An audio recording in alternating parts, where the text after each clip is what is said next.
He was a church president, a family man, a Boy Scout leader. But behind the mask of normalcy, he was watching, waiting. And when the time came, he didn't just kill. He bound, he tortured, and he killed. For over 30 years, the city of Wichita, Kansas was haunted by an invisible predator. His name was Dennis Rader, but the world would come to know him by 3 letters. BTK, bind. Torture. Kill. This is not just a story of murder. It's a story of deception, obsession, and the terrifying truth that evil can wear the mask of the ordinary. Dennis Lynn Rader was born in 1945 in Pittsburgh, Kansas. Raised in a seemingly stable, working-class family, he served in the U.S. Air Force and later earned a degree in criminal justice. He married, had children, worked for a home security company. Eventually, he became a city compliance officer and a respected church council president. Neighbors described him as quiet, helpful, even boring. But Dennis Rader was living a double life, one filled with darkness, rage, and a need for power. He wasn't just a man of God. He was a man obsessed with control. And his fantasies were about to become real. His reign of terror began on a cold morning, January 15, 1974. Dennis Rader broke into the home of the Otero family in Wichita. He bound, tortured, and killed the parents, Joseph and Julie, and their 2 children, Joseph Jr., 9, and Josephine, just 11 years old. The scene was gruesome, carefully staged. He later admitted he fantasized about this moment for years. He left a note behind. And signed it. BTK. In 1977, Nancy Fox was murdered. This time, he called 911 himself. You'll find a homicide at 843 South Pershing. He enjoyed the cat and mouse game. He needed the world to know he was still out there. In the late 70s, BTK began writing letters to newspapers, police, and TV stations. He described his crimes in gruesome detail, corrected news reports, and offered clues, just enough to taunt investigators.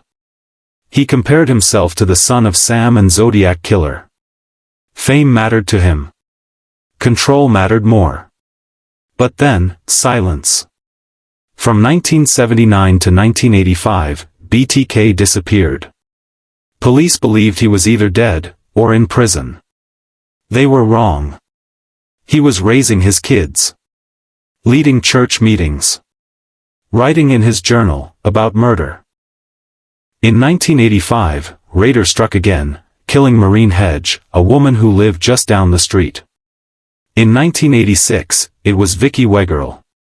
Then Dolores Davis in 1991. He was older now, more cautious. But his methods remained the same. Stalking, breaking in, binding, torturing, killing. Then, he vanished again. For over a decade, BTK disappeared. But Dennis Rader was never done.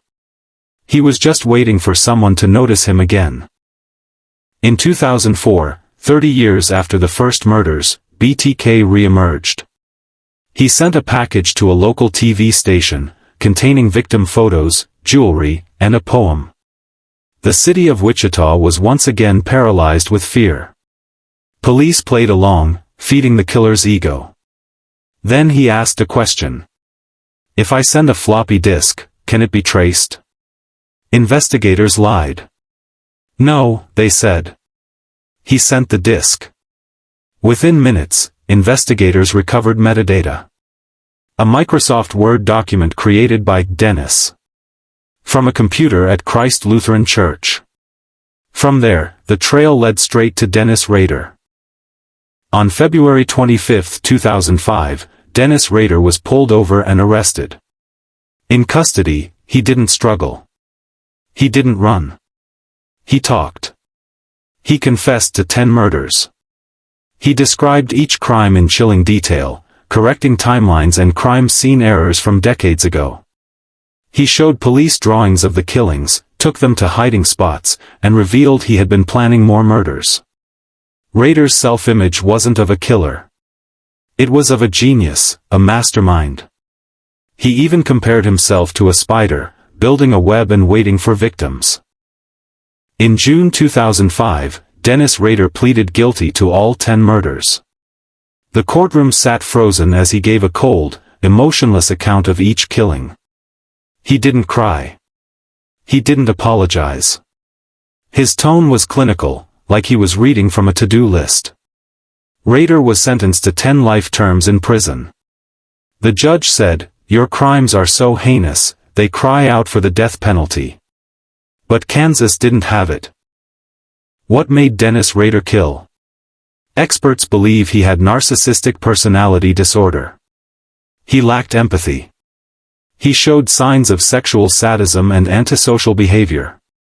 He was methodical, keeping trophies, tracking victims, and referring to them as projects. To him, murder was not chaos. It was a form of art. Today, Dennis Rader is 79 years old. He lives in solitary confinement at El Dorado Correctional Facility in Kansas. He's not allowed internet, visitors, or press interviews. His letters are screened. And his name still haunts Wichita. Dennis Rader hid in plain sight for over 30 years. A man of the community by day, a cold-blooded killer by night. Evil doesn't always wear a mask. Sometimes, it wears a uniform and carries a Bible.